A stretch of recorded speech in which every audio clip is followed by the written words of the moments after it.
सुरुवातीलाच एक अतिशय महत्त्वाची बातमी आहे। आजपासून नवीन आर्थिक वर्षात अनेक बदल होणार आहेत। केंद्रीय अर्थसंकल्पात केलेल्या अनेक घोषणा लागू होणार आहेत। यापैकी काही घोषणांचा थेट परिणाम सर्वसामान्यांच्या खिशावर होणार आहे। यामध्ये क्रेडिट कार्ड, बँक खाती, एलपीजी गॅस आणि यूपीआय व्यवहारांशी संबंधित नियमांमध्ये बदल करण्यात येणार आहेत। हे बदल आर्थिक व्यवहारांवर प्रभाव टाकू शकतात। 12.75 लाख किंवा त्यापेक्षा कमी पगार असलेल्या कर्मचाऱ्यांचं उत्पन्न आजपासून करमुक्त होईल। ज्येष्ठ नागरिकांसाठी व्याज उत्पन्नावरील टीडीएस मर्यादा 1 लाख होईल, तर भाडं उत्पन्नावरील सूट मर्यादा वार्षिक 6 लाख होईल। एटीएम मधून मोफत पैसे काढण्याची मर्यादा कमी करणं, चेकबुक जारी करण्यावरील शुल्कात वाढ करणं, किमान शिल्लक न ठेवल्याबद्दल दंड आजपासून होऊ शकतो। तर स्टेट बँक ऑफ इंडिया आणि पंजाब नॅशनल बँकेसह अनेक बँका ग्राहकांच्या बचत खात्यांमध्ये किमान शिल्लक असलेल्या नियमांमध्ये सुधारणा करू शकते। तसंच ज्या मोबाईल नंबरवर यूपीआय खातं लिंक केलंय मात्र ते चालू नाही, ते बँक रेकॉर्डमधून काढलं जाईल।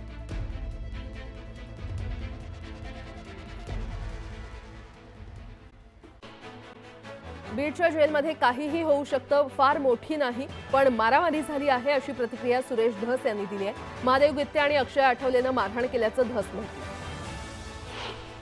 बीडच्या कारागृहातील बंदी महादेव गित्तेला हर्सुल कारागृहात हलवण्यात आले। 4 आरोपींनी संभाजीनगरच्या हर्सुल कारागृहात त्यांची रवानगी करण्यात आली आहे।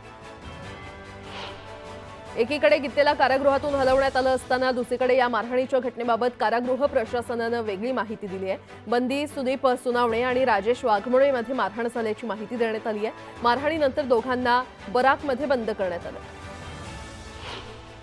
संतोष देशमुखांवर अनैतिक आरोप करण्यासाठी तयार करण्यात आलेल्या महिलेची हत्या झाल्याचा दावा अंजली दमानिया यांनी केलाय। कळंब शहरातील द्वारकानगरमध्ये या महिलेच्या राहत्या घरीच तिची हत्या करण्यात आली असा दावा दमानिया यांनी केलाय।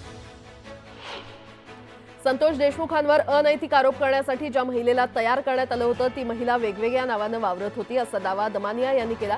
आडस, कळंब, रत्नागिरी या ठिकाणी या महिलेची वेगवेगळी नावं होती असा दावा दमानिया यांनी केला। अंजली दमानिया यांनी केलेले आरोप कळंब पोलिसांनी फेटाळून लावले। त्या महिलेचा देशमुख हत्या प्रकरणाशी संबंध नसल्याचं पोलिसांनी स्पष्ट केलं। 2024च्या विधानसभा निवडणुकीत अजितदादांना माझा प्रचार केला नाही म्हणून अशी खंत राम शिंदेंनी बोलून दाखवली। पुढच्या वेळेस अजितदादा प्रचार करतील की नाही हे तेव्हाच ठरेल असं शिंदे म्हटले। खोपोलीमधील सावरोली गावात सुनील तटकरे आणि महेंद्र थोरवे हे 2 कट्टर विरोधक एकाच मंचावर आले, मात्र मंचावर या दोघांमध्ये दुरावा दिसून आला।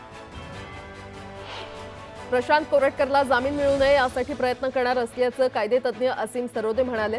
शिवरायांचा अपमान करणाऱ्या कोरटकरच्या प्रकरणावर कोर्टामध्ये सुनावणी होणार आहे।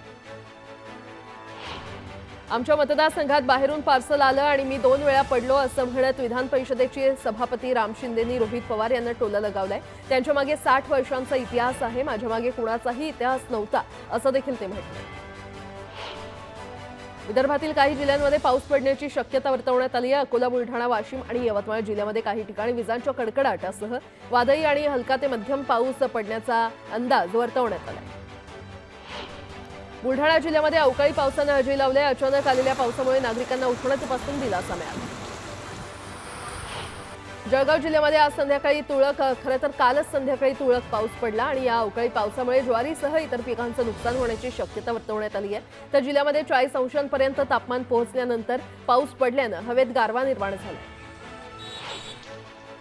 वाशिमच्या मालेगाव आणि शिरपूरसह काही भागात अवकाळी पावसानं हजेरी लावली। अचानक आलेल्या पावसामुळे नागरिकांना उष्णतेपासून दिलासा मिळाला, मात्र या पावसामुळे शेतातील पिकांचं नुकसान होण्याची शक्यता आहे।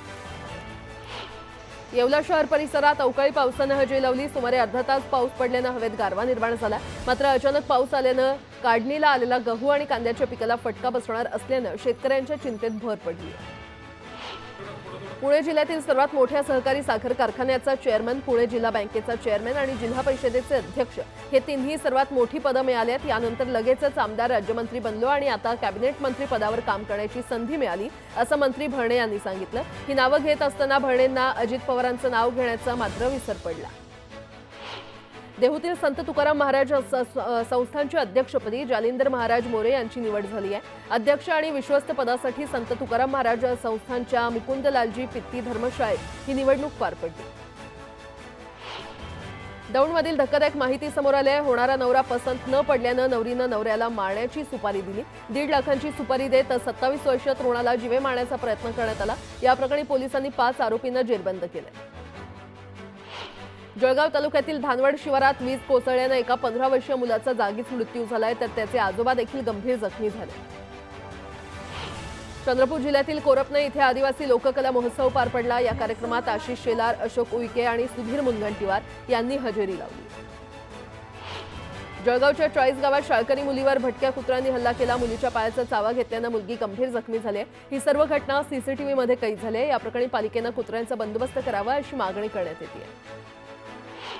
आर्थिक वर्ष संपताच राज्य सरकारनं रेडी रेकनर दरात मोठी वाढ केली असून याचा फटका मालमत्ता खरेदी करणाऱ्यांना बसणार आहे। महानगरपालिका क्षेत्रामध्ये 5.95% एवढी वाढ करण्यात आली आहे, तर ग्रामीण भागात 3.36% वाढ करण्यात आलेली आहे। दिव्यांग नागरिकांसाठी आरोग्य सेवा पोहोचवण्याच्या दृष्टीनं अत्यंत महत्त्वाची समजली जाणारी आयुष्मान भारत प्रधानमंत्री जन आरोग्य योजना अजूनही देशातील बहुतांश दिव्यांग नागरिकांपर्यंत पोहोचलेली नाही। दिव्यांगांच्या केलेल्या सर्वेक्षणात 82% दिव्यांग व्यक्तींकडे कोणतेही विमा कवच नाही, तर जवळपास 42% लोकांना आयुष्मान भारत प्रधानमंत्री जन आरोग्य योजनेचीच माहिती नसल्याची धक्कादायक बाब समोर आली आहे। केंद्रीय प्रदूषण नियंत्रण मंडळाच्या पीओपी बंदीच्या सुधारित नियमांचं काटेकोरपणे पालन करण्याचे आदेश न्यायालयानं राज्य प्रदूषण नियंत्रण मंडळ, राज्य सरकार आणि मुंबई महापालिकेसह अन्य महापालिकांना काही महिन्यांपूर्वी दिलेत। या पार्श्वभूमीवर भाद्रपदातील गणेशोत्सवात पर्यावरण स्नेही गणेश मूर्ती घडवण्याकडे गणेशोत्सव मंडळांचा कल वाढतोय। म्हाडानं 2025-26 मध्ये राज्यभरात तब्बल 19,497 घरांच्या निर्मितीचं उद्दिष्ट ठेवलंय। हे उद्दिष्ट गाठण्यासाठी म्हाडानं 2025-26 या आर्थिक वर्षाच्या अर्थसंकल्पात गृहप्रकल्पांसाठी भरीव तरतूद केली आहे आणि या अर्थसंकल्पात गृहनिर्मितीसाठी 15,951 कोटी रुपयांच्या अर्थसंकल्पाला मंजुरी देण्यात आली आहे। काही दिवसांपासून सातत्यानं मुंबईमधील वातावरण बदलतंय आणि तापमानात होणाऱ्या चढ उतारामुळे मध्येच पहाटेचा गारवा, मध्येच वाढलेला उकाडा असं वातावरण सध्या शहरात आहे। याचबरोबर ढगाळ वातावरणामुळे सोमवारी सकाळपासून मुंबईकरांना असह्य उकाडा सहन करावा लागतोय। कोथरूडमधील रस्ते आणि पाणी प्रश्नासंदर्भात राज्याचे उच्च आणि तंत्र शिक्षण मंत्री चंद्रकांत पाटील यांनी आक्रमक भूमिका घेतली। या संदर्भात महापालिकेच्या पाणीपुरवठा आणि पथ विभागानं तातडीनं वस्तुनिष्ठ अहवाल सादर करावा अशी सूचना त्यांनी केली असून अहवालाच्या आधारे पुढील आठवड्यात बैठक घेण्यात येणार आहे। उन्हाळ्यापूर्वी जलवाहिन्यांची तातडीची देखभाल दुरुस्तीची कामं येत्या गुरुवारी पुणे महापालिकेच्या पाणीपुरवठा विभागाकडून करण्यात येणार आहेत। त्यामुळे गुरुवारी संपूर्ण शहराचा पाणीपुरवठा बंद राहणार असून दुसऱ्या दिवशी म्हणजेच शुक्रवारी सकाळी उशिरा आणि कमी दाबानं पाणीपुरवठा होण्याची शक्यता वर्तवण्यात आली आहे। वाढती हवा प्रदूषणाविरोधात नागरिकांनी रस्त्यावर उतरून आंदोलन करून आक्रमक भूमिका घेतल्यानंतर महापालिकेनं वाकड ताथवडे परिसरातील प्रदूषण कमी करण्यासाठी पावलं उचलण्यास सुरुवात केली आहे। हवेची गुणवत्ता सुधारण्यासाठी वाकडमधील भूमकर चौकात हवा शुद्धीकरण यंत्रणा उभारण्यात येणार आहे। ठाणे जिल्ह्यात सध्या आरटी प्रवेश प्रक्रिया 14 जानेवारीपासून सुरू झाली असून प्रतीक्षा यादीतील विद्यार्थ्यांचे सध्या प्रवेश घेतले जात आहेत। जिल्ह्यामध्ये प्रतीक्षा यादीतील आतापर्यंत 1057 विद्यार्थ्यांचे प्रवेश निश्चित झालेत।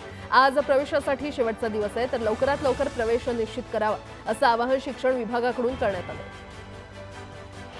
पुणे महापालिकेच्या उत्पन्नाचा कणा समजल्या जाणाऱ्या बांधकाम विभागानं 2,600 कोटींचा महसूल गोळा केलाय। मागील वर्षीच्या तुलनेमध्ये यंदा 100 कोटी रुपयांपेक्षा अधिक महसूल मिळवलेला आहे।